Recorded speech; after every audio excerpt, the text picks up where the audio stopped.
যদি দেখেন যে এই সমস্ত সিমটমগুলো ওই লোকটার মধ্যে আছে বা এই সমস্ত বিষয় আপনাকে খুব নাড়াচাড়া করছে, তাহলে জানবেন যে আপনাকে কেউ ব্ল্যাক ম্যাজিক করার চেষ্টা করছে অথবা জাদু করার চেষ্টা করছে। এখন বিষয়গুলো কি কি? এক নম্বর, বাংলাদেশে এবং সারা পৃথিবীতেই ডাক্তার দুই ধরনের রয়েছেন। একটা হচ্ছে পড়াশোনা করে ডাক্তার হয়, আর একটা হচ্ছে কবিরাজি করে ডাক্তারির ভাব ধরে ডাক্তার হয়। বিভিন্ন ধরনের গাছগাছরা দিয়ে মানুষকে সুস্থ করার চেষ্টা করে, আয়ুর্বেদিক ওষুধ দেন, ঠিক আছে। আরেক শ্রেণীর মানুষ দেখবেন আপনার সমাজের মধ্যে, যার কোনো পড়াশোনার যোগ্যতা নাই, না আরবি লাইনে আছে, না বাংলা লাইনে আছে, না ডাক্তারি লাইনে আছে, কিন্তু স্বপ্নযোগে অলৌকিক কিছু তিনি পেয়েছেন, তারপর থেকে চিকিৎসা করা শুরু করেছেন। হোক না হোক মানুষের মধ্যে একটা বিষয় ছড়িয়ে দেওয়া হয়েছে, এখানে গেলেই মানুষ ভালো হয়ে যাবে। এই জন্য বাংলাদেশে অনেক সময় দেখা যায় যে বাঁশ থেকে পানি পড়তেছে, সে পানি খেয়ে ভালো হয়ে যাচ্ছে। তারপরে পাগলা বাবা বিড়ি খাচ্ছে এবং পানির মধ্যে ফু দিলেই তারপরে রোগবালায় ভালো হয়ে যাচ্ছে।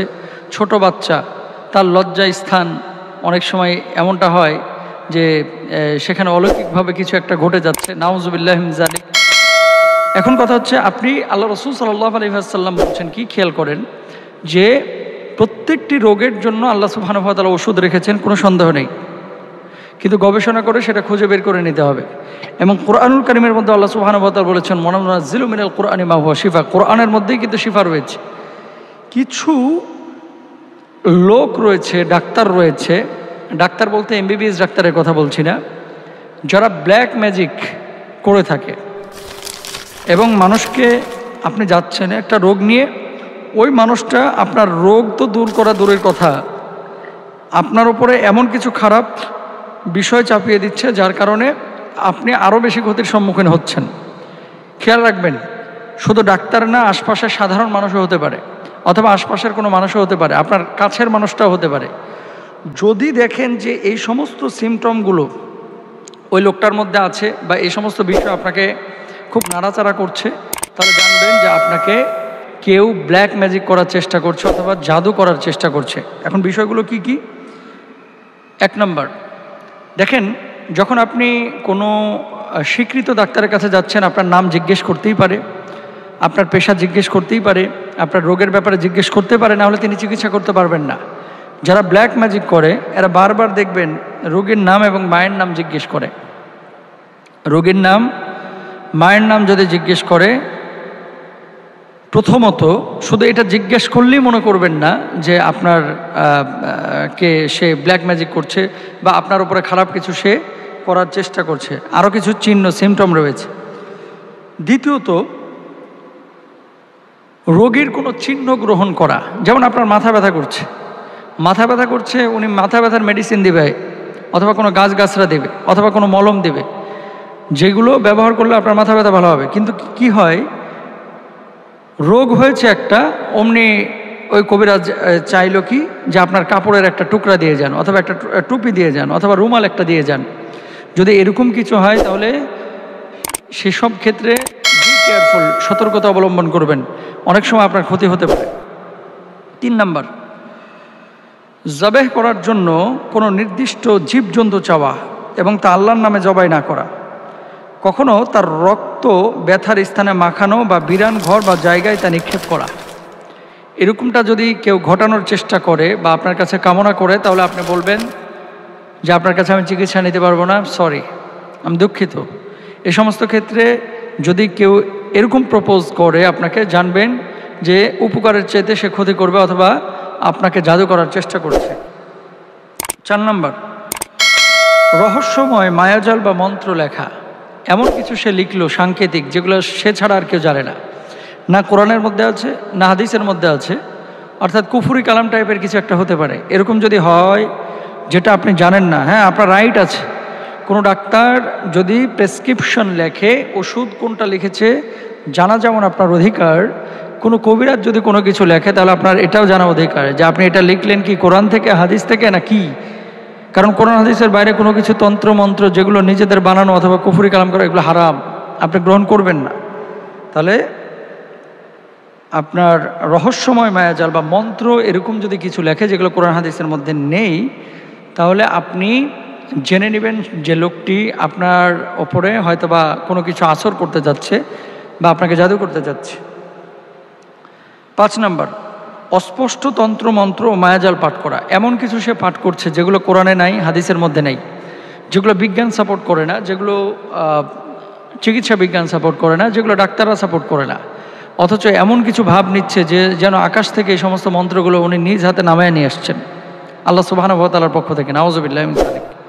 এরকম একটা ভাবসাব যদি এমনটা হয় তাহলে জানবেন যে লোকটা জাদুকর এবং এরা ব্ল্যাক ম্যাজিক করে, মানুষের ভালোর চাইতে এরা ক্ষতি বেশি করে, অথবা একজনের সাময়িক উপকার করে অন্যজনকে একেবারে বিধ্বস্ত করে দেয়।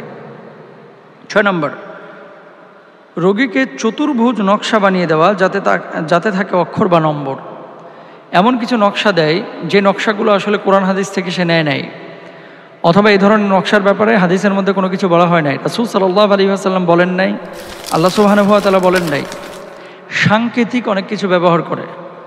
ওই যে দেখেন বিসমিল্লাহির রহমানির রহিম 7, 8, 6, কুল হুয়াল্লাহু আহাদ আরেকটা এরকম মান বাইর করে, সূরা ফাতিহার একটা মান বাইর করে। মান দিয়ে কখনো কোরআনের মান রক্ষিত হয় না, বরং এই সমস্ত মানগুলো দিয়ে মানুষের সামনে নিজেকে কবিরাজি হিসাবে, জাদুকর হিসেবে উপস্থাপন করা যায়। আলটিমেটলি এগুলো দিয়ে কোনো উপকার হয় না, কিন্তু মানুষের ক্ষতি করা যায়। এই ধরনের চক্রাকার, বৃত্তাকার নকশা বানিয়ে অক্ষর বা নম্বর যদি এর ভিতরে বসাই, এই সমস্ত চিকিৎসা আপনারা নেবেন না। জেনে রাখবেন এরকম যদি কেউ আপনার ব্যাপারে করে তাহলে হয়তো বা লোকটা আপনার জাদু করছে ধরে নিতে পারেন, কারণ এগুলো কোরআন হাদিসে কোথাও নেই। যে লোকটা আপনাকে এরকম কিছু দিতে পারে সেই লোকটা অন্যকে আরও দিয়েছে। এবং ওই যে অনেকে বলে যে বান মেরেছে, শুধু ক্ষতি হয়ে যাচ্ছে, ডাক্তার রোগ ধরতে পারছে না, এই সমস্ত মাধ্যমে কিন্তু কুফরি কালামগুলো এই সমস্ত জাদুকররা করে থাকেন।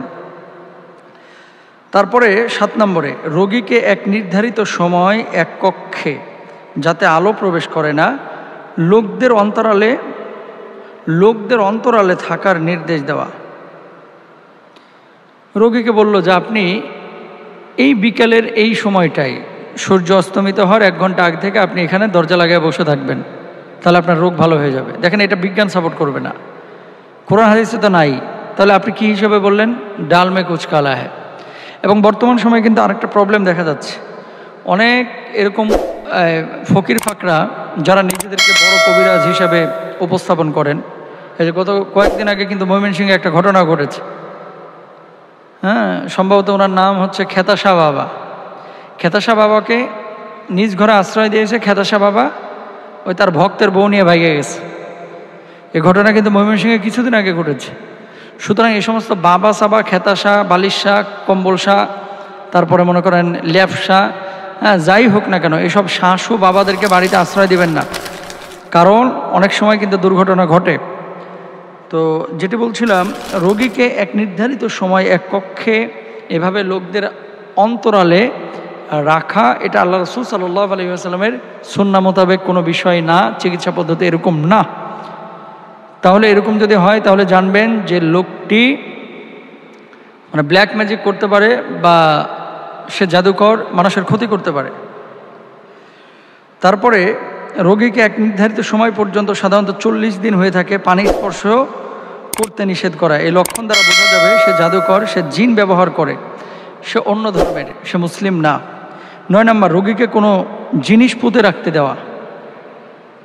রোগীকে বললো যে এই জিনিসটা পুঁতে রাখবেন বাড়ির এই পাশে। 10 নম্বর, রোগীকে কিছু পাতা দিয়ে তা জ্বালিয়ে তা থেকে ধোঁয়া গ্রহণ করতে বলা। অস্পষ্ট কালাম বা কথা দ্বারা তাবিজ বানিয়ে দেওয়া। 11 নম্বর। 12 নম্বর, রোগীর নিজেই নাম, ঠিকানা ও সেই সমস্যা বলে দেওয়া। ছিন্ন ছিন্ন অক্ষর লিখে রোগীকে নকশা বা তাবিজ বানিয়ে দেওয়া, বা কোনো সাদা পাথরে লিখে দেওয়া, বা তা ধুয়ে পানি পান করতে বলা। আপনি যদি এসব লক্ষণ জেনে বুঝতে পারেন যে সে জাদুকর, তবে আপনি অবশ্যই তার নিকট যাওয়া থেকে সতর্ক হয়ে যাবেন। না হলে আপনার প্রতি নবীজি সাল্লাল্লাহু আলাইহি ওয়াসাল্লামের সেই বাণী প্রযোজ্য হবে, কি মান আতা কাহিনান, যে ব্যক্তি গণকের নিকটে এসে সে যা বলল তা বিশ্বাস করল, সে অবশ্যই মুহাম্মদুর রাসূলুল্লাহ সাল্লাল্লাহু আলাইহি ওয়াসাল্লামের প্রতি যা অবতীর্ণ করা হয়েছে তা অস্বীকার করল।